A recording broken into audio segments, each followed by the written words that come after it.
Então, assim, o exemplo que eu queria dar, neurociência. A neurociência que ela estuda os lados do cérebro, o lado rápido, o lado devagar, o lado do teu impulso e o lado lógico, né? Tem um trabalho muito bonito do professor Érica Navarro Volcart, que é o Neuroló. Então, tem um artigo muito legal. Neuroló. Neuroló. Tem umas legal. novidades muito Não legais. Então, ele menciona a mudança da perspectiva da análise do utilitarismo, ele não justifica, que é uma coisa que a gente rechaça muito, mas em questão de política pública. Então, ele faz uma análise a partir do nosso cérebro. Lá em Israel também já foi feita a análise de habeas corpus. Juízes, se eles faziam, se eles eram mais benevolentes, se eles soltavam mais ou prendiam mais, estando com fome. Porque nós somos humanos. Se isso fazia uma repercussão, se não me engano, de Israel, esse estudo, se isso fazia uma repercussão sobre a decisão dos magistrados. E geralmente eles tendiam a prender mais ou deixar mais se eles estavam com fome, e depois de alimentados eles tendiam a ser mais benevolentes. Trazendo para o advogado, você sabe uma hora melhor de protocolar um recurso X ou YZ, porque estatisticamente o juiz vai julgar depois de X, Y tempos, Aquele estudo que diz que é mais fácil você fechar um acordo se você der um copo de suco de uva. Sim. Açúcar. Eu vi. Se você deixar essa pessoa feliz. É estudo na neurociência, são estudos que estão começando a ser aplicados na prática, né? Em Harvard fala sobre... Não, para direito isso é tudo, assim, para advocacia exatamente. Ou seja, isso é você vai despachar com o juiz ou com o desembargador, leva um chocolatinho, vamos comer um chocolatinho para ver se ele come tua frente, uma bala, para ver se ele come na tua frente. De uva. De uva, para ver se ele come na tua frente e de repente ele consegue te ouvir. Usa sem açúcar, que ele pode ser diabético. Mas enfim, Harvard fala sobre direito das negociações, né? E eles têm estudos avançadíssimos sobre negociação. E o que acontece? Eles têm análise comportamental, análise corporal e até mesmo a questão de estímulos de acordo.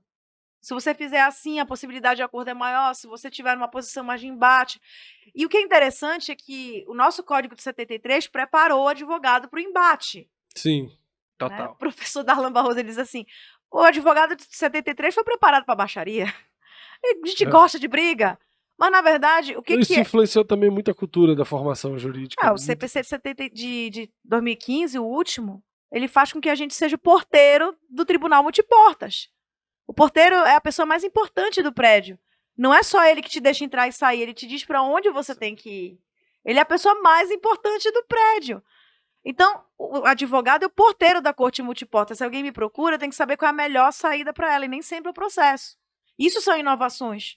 Inovações do como. A gente estava dizendo assim, o advogado hoje, ele tem que saber da vida do cliente.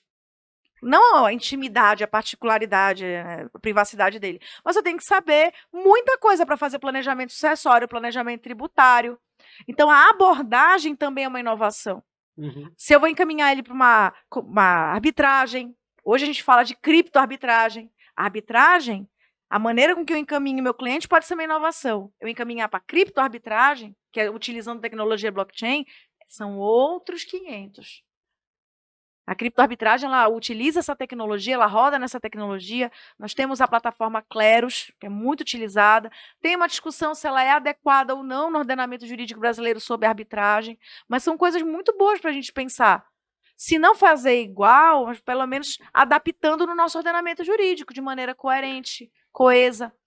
Esse é o grande problema. Para eu poder criticar, preciso conhecer. Eu não tenho o direito de criticar antes de conhecer. Então, muita gente critica dizendo... Isso é uma porcaria, isso daí não serve, isso daí banaliza o direito. Eu até concordo quando a pessoa está criticando uma coisa que não é. Olha, legal design ela faz com que a gente perca a seriedade. Faz, se ela ficar aplicada de maneira errada, faz. Por quê? Porque quando eu estou falando de legal design, eu estou falando da entrega da informação para um determinado usuário. A linguagem, eu acho assim. Linguagem, comunicação. O que é informação? É redução de incerteza, muita gente não sabe disso. A psicologia das cores, o destaque.